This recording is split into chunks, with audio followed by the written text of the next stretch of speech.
Hello, नमस्कार। आप सबका स्वागत है आपकी अपनी दक्षता टीचिंग अकेडमी में। आज का वीडियो बहुत ज्यादा स्पेशल है।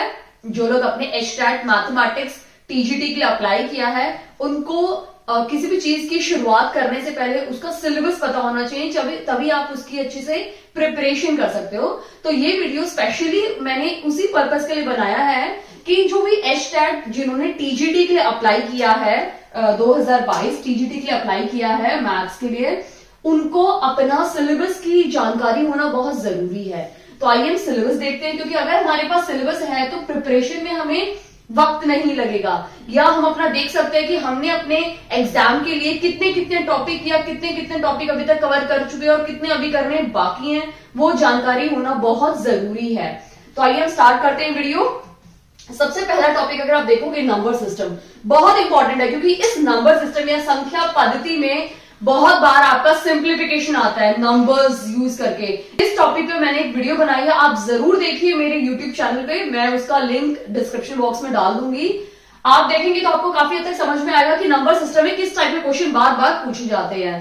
कभी बोर्ड मास यूज करके पूछे जाते हैं, कभी सीरीज के फॉर्म में भी पूछे जाते हैं, जैसे हम रीजनिंग में सीरीज करते हैं उस टाइप के क्वेश्चन भी यहाँ पूछे जाते हैं। मिसिंग नंबर्स भी मैथ्स में कभी कभी पूछे जाते हैं। ठीक है, तो ये जो नंबर सिस्टम है ये वेरी इंपॉर्टेंट टॉपिक्स में से आता है, बहुत ज्यादा ही क्वेश्चन इसमें पूछे जाते हैं। फ्रैक्शंस के बारे में, फ्रैक्शंस को ऐड करने के लिए या भिन्न के बारे में पूछा जा सकता है। हाउ टू ऐड फ्रैक्शन, दो फ्रैक्शन को कैसे ऐड करना है। वर्ड प्रॉब्लम जो अक्सर थोड़ा कॉम्प्लिकेटेड मानी जाती है बट होती नहीं है, वर्ड प्रॉब्लम्स के क्वेश्चंस अगर आप देखोगे तो नंबर सिस्टम में सबसे ज्यादा आते हैं वर्ड प्रॉब्लम के। ठीक है, जहां हमें दो फ्रैक्शन को ऐड करना है, या क्वेश्चन पूछे जाते हैं कि बहुत सारे 3-4 फ्रैक्शन दिए हुए हैं 1/2, ठीक है, 3/4, 4/5, और इन सब में से हमें लॉन्गेस्ट या शॉर्टेस्ट बताना है। तो इस टाइप के सारे क्वेश्चन हमारे सिंप्लीफिकेशन कवर करता है। सेकेंड हम देख लेते हैं पोलिनोमियल्स। इस पे भी मैंने एक वीडियो बनाई हुई अपने चैनल पे, आप उसको जरूर देखिए। पोलिनोमियल्स या बहुपद के भी बहुत सारे क्वेश्चंस आते हैं। ठीक है, नंबर दिया होगा, दो नंबर पोलिनोमियल फॉर्म में, या बाइनोमियल या ट्राइनोमियल या मोनोमियल, उसको ऐड, सब्ट्रैक्ट, मल्टीप्लाई, डिवाइड कुछ भी आ सकता है इसमें। ठीक है, तो ये जरूर आप कर लीजिए, जिसमें से नंबर सिस्टम बहुत ज्यादा इंपॉर्टेंट है, इसमें अक्सर क्वेश्चन पूछे जा रहे हैं। ठीक है, उसके बाद अगर हम देखेंगे ट्रिग्नोमेट्री या त्रिकोणमिति। त्रिकोणमिति बहुत इंपॉर्टेंट है, ट्रिग्नोमेट्री से भी काफी बार क्वेश्चन पूछे जाते हैं आपके, तो इसमें आपको बेसिक पता होना चाहिए। साइन, कॉस, टेन, कॉसेक, सेक और कॉट के फॉर्मूलेस पता होना चाहिए। ठीक है, कन्वर्ट, अगर इसको हमें किसमें कन्वर्ट करना है, कई बार क्या होता है क्वेश्चन दिए होते हैं sine theta upon tan theta को आप प्रूव करो कि इसका सोल्यूशन क्या होगा। ठीक है, इस टाइप के क्वेश्चन भी पूछे जाते हैं आपके एचटेट में। ठीक है, एप्लीकेशन ऑफ ट्रिग्नोमेट्री अगर आप देखोगे बहुत इंपॉर्टेंट है एप्लीकेशन ऑफ ट्रिग्नोमेट्री, इसमें भी क्वेश्चंस काफी बार आते हैं। एप्लीकेशन में किस टाइप के क्वेश्चंस आएंगे, आपको वर्ड प्रॉब्लम टाइप के क्वेश्चन दिए होंगे, उनमें आपको हाइट और डिस्टेंस निकालना होगा, यानी आपको दो चीजों की जानकारी होनी बहुत जरूरी है कि एंगल ऑफ इंक्लिनेशन और एंगल ऑफ डिक्लिनेशन। ठीक है, इसमें हाइट और डिस्टेंस के क्वेश्चन बहुत ज्यादा पूछे जाते हैं एप्लीकेशन ऑफ ट्रिग्नोमेट्री में। ठीक है, और बहुत इंपॉर्टेंट क्वेश्चन है। फिर नेक्स्ट हमारा आता है कोऑर्डिनेट ज्योमेट्री।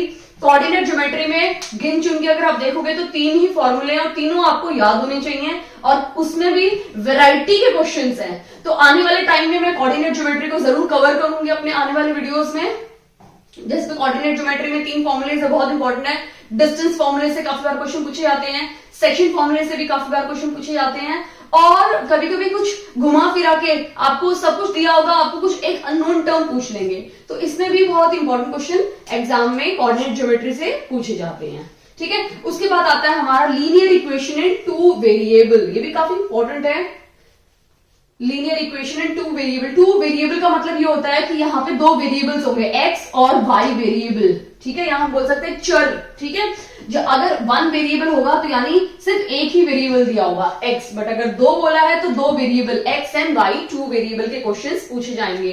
ठीक है, आपको इससे क्वेश्चंस आएंगे। फिर लास्ट हमारा है यूक्लिड ज्योमेट्री। यूक्लिड ज्योमेट्री या यूक्लिड ज्यामिति को अगर आप देखोगे तो इसमें पोस्टुलेट्स, ये सब स्टेटमेंट टाइप के क्वेश्चंस बहुत पूछे जाते हैं। ठीक है, अब हम नेक्स्ट देखते हैं।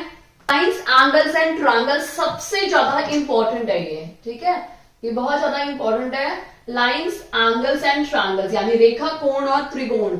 अगर आप देखोगे लाइंस में ना, लाइन सेगमेंट, लाइन, रे, ठीक है, इस टाइप के क्वेश्चंस आपसे पूछे जा सकते हैं, ठीक है। अगर ट्रायंगल में देखोगे तो आपके ऊपर ना ट्रायंगल फाइंड करने के लिए, क्योंकि अगर आप देखोगे तो ट्रायंगल के एक से पहले मैंने एक वीडियो बनाया, उसमें आपको समझाया है कि ट्रायंगल का आपको एरिया पता होना चाहिए और पेरीमीटर पता होना चाहिए, ठीक है। एरिया भी काफी टाइप के होते हैं, एक्यूट एंगल ट्रायंगल होता है, राइट एंगल ट्रायंगल होता है, ऑब्ट्यूज एंगल ट्रायंगल भी होता है, ठीक है। जिसमें से अगर आप देखोगे तो अगर इक्विलेटरल है, अगर ऑल साइड इक्विलेटरल है तो उसका अलग फॉर्मूला है, √3/4 साइड स्क्वायर। अगर आपका सभी साइड अलग है उस टाइम पे अलग फॉर्मूला आपका यूज करना है, वो जैसे हमारा हीरोन्स फॉर्मूला है। ये हीरोन्स फॉर्मूला बेसिकली हमें ट्रायंगल का एरिया निकालने के लिए यूज करते हैं। तो अगर आपके ट्रायंगल आइसोसेलेस ट्रायंगल है, ठीक है, या स्केलिन ट्रायंगल है, उस टाइम पे हम हीरोन्स फॉर्मूला यूज करते हैं एरिया निकालने के लिए, ठीक है। फिर आपसे ट्रायंगल में पूछे, एंगल्स में पूछे जा सकते हैं कॉम्प्लीमेंट्री एंगल, सप्लीमेंट्री एंगल, ठीक है।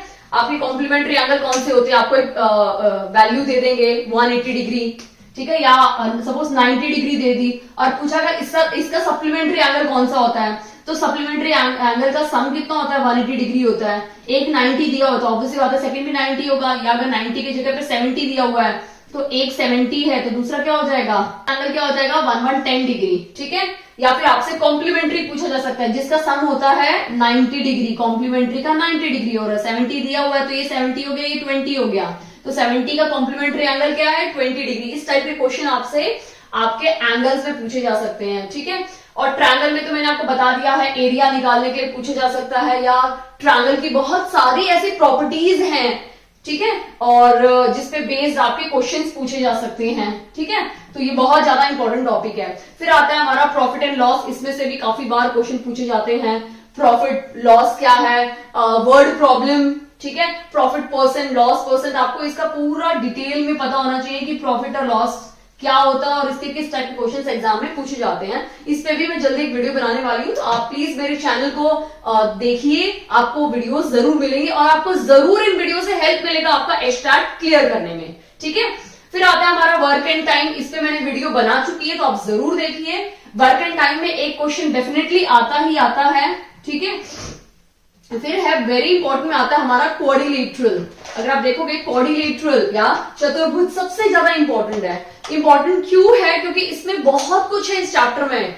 इस चैप्टर में अगर आप देखोगे क्वाड्रिलेटरल का मतलब ही होता है जिस फिगर के 4 साइड होते हैं वो क्वाड्रिलेटरल होता है। अब 4 साइड तो काइट के होते हैं, स्क्वायर के होते हैं, रेक्टेंगल है, रोम्बस है, पैरेललोग्राम है, तो इन सब के एरिया, प्रॉपर्टी, ये सब पूछे जाएंगे आपके क्वाड्रिलेटरल में। मतलब जितने भी हमारे क्वाड्रिलेटरल है उनका आपको एरिया पता होना चाहिए, उन सब का आपको पेरीमीटर पता होना चाहिए, ठीक है, और साथ साथ उन सब की प्रॉपर्टीज आपको पता होना चाहिए। बहुत इंपॉर्टेंट है उनकी प्रॉपर्टीज, ठीक है। तो मैं डिस्क्रिप्शन बॉक्स में अपना CTET का मैंने एक मैथमेटिक्स का एक बनाया हुआ है प्लेलिस्ट, आप उसको जरूर देखिए, क्योंकि देखो सिलेबस आप चाहे CTET के लिए प्रिपरेशन कर रही है, एस्टार्ट के लिए सिलेबस तो सेम है, बस आपका ये होता है कि क्वेश्चन का हेरफेर बदला जाता है, ठीक है। तो अगर मैथ्स की कोई अगर CTET की तैयारी कर रहा है तो ऑफकोर्स वो एस्टार्ट का एग्जाम भी दे सकता है और क्लियर कर सकता है अगर उसकी अच्छी प्रिपरेशन है तो, ठीक है। तो वो मैं आपके साथ शेयर करूंगी, आप जरूर देखना। उसको मैंने क्वाड्रिलेटरल बहुत अच्छी वीडियो बनाई जिसमें मैंने डिटेल में एक्सप्लेन किया है प्रॉपर्टीज क्या होती हैं, ठीक है। फिर हम देख लेते हैं इनइक्वालिटीज। इसमें इनइक्वालिटीज में कुछ सर्टेन रूल्स हैं वो आपको पढ़ लेने हैं और उससे बेस्ड आपके क्वेश्चंस आते हैं। फिर हम देखते हैं circle and area. Circle area पे भी काफी बार क्वेश्चन पूछे जाते हैं। आपको पता होना चाहिए कि सर्कल का एरिया कैसे निकालोगे, यानी क्षेत्रफल वृत्त का, और सरकमफ्रेंस। आपको सरकमफ्रेंस, देखो जनरली हम क्या बोलते हैं, बाकी फिगर होंगे ना तो हम पेरीमीटर वर्ड यूज करते हैं, बट सर्कल में हम पेरीमीटर वर्ड नहीं यूज करते, पेरीमीटर की जगह पे हम वर्ड यूज करते हैं सरकमफ्रेंस, ठीक है। ये सरकमफ्रेंस का मतलब ही है पेरीमीटर ही है, लेकिन हम सिर्फ क्या करते हैं, जैसे अभी देखो गोलगप्पे का अलग अलग जगह पे अलग अलग तरीके से बोला जाता है, ठीक है। अगर आप गुजरात या महाराष्ट्र जाओगे तो वहां गोलगप्पे बोले जाते हैं, ठीक है भैया। गोलगप्पे देना। अगर आप नॉर्थ की तरफ आते हो तो गोलगप्पे ना बोलते हुए पानी पताशे बोले जाते हैं, ठीक है। और अगर आप बंगाल की तरफ जाओगे तो पुचका बोला जाता है। तो देखो चीज एक ही है, अलग अलग जगह पे अलग अलग नाम बोले जाते हैं। उसी तरह से है ये सरकमफ्रेंस का मीनिंग सेम है, बट सर्कल में हम सरकमफ्रेंस बोलते हैं और बाकी अगर कोई और फिगर है उसके लिए हम पेरीमीटर वर्ड यूज करते हैं, ठीक है। फिर हीरोन्स फॉर्मूला मैंने आपको बता दिया है। और फिर आता है वेरी वेरी वेरी इंपॉर्टेंट, जो पूरे मैथ्स का बाप है, वो है हमारा मेंसुरेशन। क्योंकि मेंसुरेशन बहुत ही वास्ट टॉपिक है, बहुत बड़ा टॉपिक है, ठीक है। इसमें बहुत सारे फिगर्स आते हैं, जैसे सिलेंडर हो गया, प्रिज्म हो गया, ठीक है, बकेट हो गया, बहुत सारे ऐसे ऐसे फिगर्स हैं जो मेंसुरेशन में पूछे जाते हैं। क्यूब, क्यूबॉइड, उनके वॉल्यूम, उनका सरफेस एरिया, उनका टोटल सरफेस एरिया, उनका लेटरल सरफेस एरिया आपको सब पता होना चाहिए। यानी कुल मिलाकर अगर आप देखोगे तो ये चैप्टर काफी भारी है और बहुत ज्यादा इंपॉर्टेंट है। एग्जाम में इसमें कम से कम क्वेश्चन क्या बहुत ज्यादा से ज्यादा क्वेश्चन पूछे जाते हैं। तो प्लीज अगर आप मैथ्स में कुछ भी करो लेकिन इस टॉपिक को छोड़ने की गलती बिल्कुल मत करना, ठीक है। अब नेक्स्ट देखते हैं स्टैटिस्टिक। बहुत इंपॉर्टेंट टॉपिक है स्टैटिस्टिक, क्योंकि स्टैटिस्टिक भी काफी वास्ट है और बहुत इंपॉर्टेंट भी है। इसमें डेफिनेटली एक क्वेश्चन आपके एचटेट 2022 में 1 से 2 क्वेश्चन जरूर आएंगे। मैंने वापस स्टैटिस्टिक यहां पे भी लिखा है, अगर आप देखोगे तो स्टैटिस्टिक में मेन इंपॉर्टेंट क्या है, मेन इंपॉर्टेंट जो एग्जाम में बार बार पूछा जाता है वो है mean, median, mode and average. ये चारों वेरी वेरी वेरी इंपॉर्टेंट है। प्लीज आप कुछ भी करके जाइए लेकिन इस टॉपिक को कभी भी मिस मत करना कि मीन क्या होता है, मोड क्या होता है, रेंज एंड एवरेज, क्योंकि ये क्वेश्चन बार बार एग्जाम में पूछे जाते हैं स्टैटिस्टिक्स से, ठीक है। तो ये क्वेश्चन, इस पे भी मैंने एक वीडियो बनाई हुई है, मैं डिस्क्रिप्शन बॉक्स में डाल दूंगी, आप जरूर देखना। आपको एक बार देखते ही काफी हद तक समझ में आ जाएगा।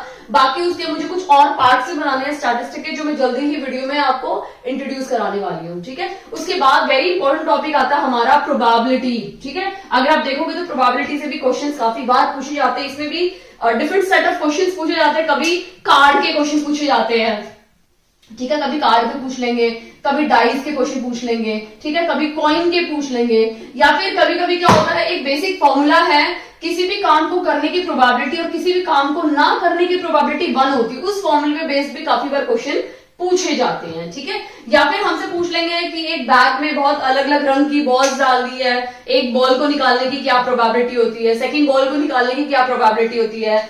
आप सिर्फ ये मत समझिए सिर्फ यही टॉपिक है, इनमें भी है कार्ड, 2 कार्ड को शफल करने का, ठीक है, सॉरी 2 कार्ड का नहीं आता, कार्ड तो है 52 कार्ड्स होते हैं, तो उसका तो बहुत वास्ट है, काफी क्वेश्चंस पूछे जाते हैं। फेस कार्ड क्या होते हैं, 10 नंबर का कार्ड कौन से हैं, ठीक है। डाइस में क्या पूछा जाता है, अगर 1 डाइस थ्रो किया उस पर भी क्वेश्चन आते हैं, 2 डाइस थ्रो किया तो आउटकम क्या होगा, उस पर बेस्ड डबलेट ट्रिपलेट इस टाइप के क्वेश्चन आते हैं।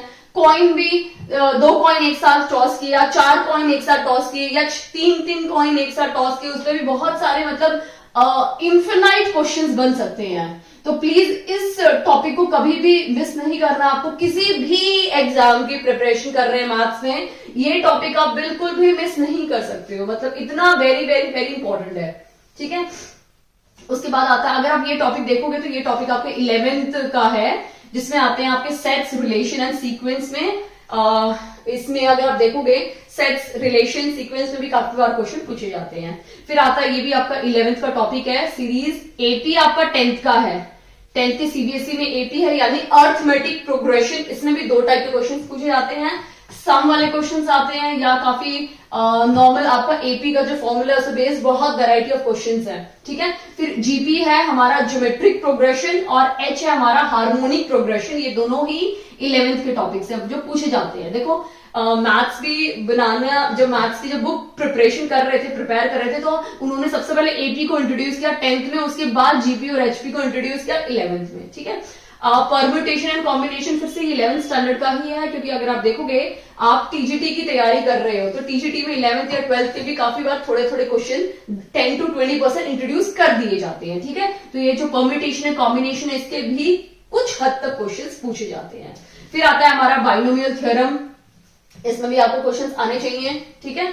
और फिर आता है हमारा क्वाड्रेटिक इक्वेशन। क्वाड्रेटिक इक्वेशन में ना आपके कुछ सेट ऑफ क्वेश्चंस जो डेफिनेटली पूछे जाते हैं, जैसे हमारा डिस्क्रिमिनेशन का फॉर्मूला आपको पता होना चाहिए कि डी का फॉर्मूला क्या है, b² माइनस 4ac इसका फॉर्मूला है, कैसे इसको यूज करना है, या फिर क्वेश्चन में दिया जाएगा रियल रूट है, ठीक है, या नो रूट है, ठीक है, नो रियल रूट है, इस टाइप के आपको कंडीशंस दे देंगे और फिर आपको कोई भी एक अननोन टर्म निकालनी है, ठीक है। तो क्वाड्रेटिक इक्वेशन के भी क्वेश्चंस काफी हद तक पूछे जाते हैं। फिर वेरी इंपॉर्टेंट टॉपिक आता है नेक्स्ट इज हमारा परसेंटेज, ठीक है, क्योंकि परसेंटेज अगर नहीं आता होगा आपको तो आप खुद के अपने परसेंटेज कभी नहीं निकाल पाओगे। और ऐसा कोई भी जिंदगी में बच्चा नहीं है जिसने परसेंटेज में इंटरेस्ट ना दिखाया हो, क्योंकि जब भी हम भले ही कम नंबर आए हो लेकिन हमने एग्जाम के सारे पेपर मिलने के बाद परसेंटेज जरूर निकाला है, अपना बाद में दोस्त का पहले निकाला है कि कहीं उसको ज्यादा तो नहीं आ गए। तो ये परसेंटेज बहुत ज्यादा इंपॉर्टेंट टॉपिक है।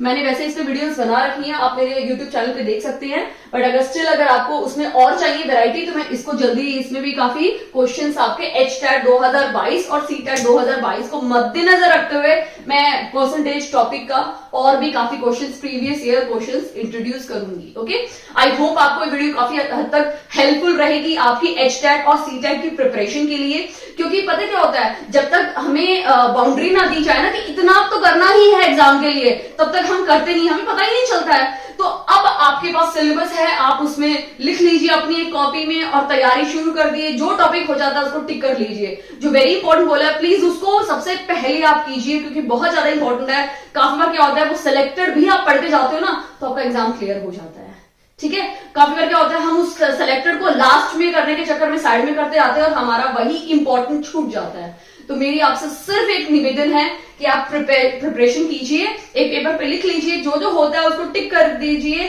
कि अच्छा अब मेरा ये फिक्स हो चुका है ये टॉपिक, अब अगर कोई भी क्वेश्चन आएगा मैं डेफिनेटली इसको अटेम्प्ट कर पाऊंगा या कर पाऊंगी। अगर आपको वीडियो अच्छी लगी हो तो प्लीज वीडियो को लाइक कीजिए, चैनल पे नए हैं तो प्लीज चैनल को सब्सक्राइब कीजिए, क्योंकि आप सब्सक्राइब करेंगे तो आपको नोटिफिकेशन टाइम पे मिलेगी कि चैनल पे वीडियो आ चुकी है, ठीक है। और इतनी पेशेंसली जो वीडियो आपने मेरी देखी है उसके लिए थैंक यू सो मच।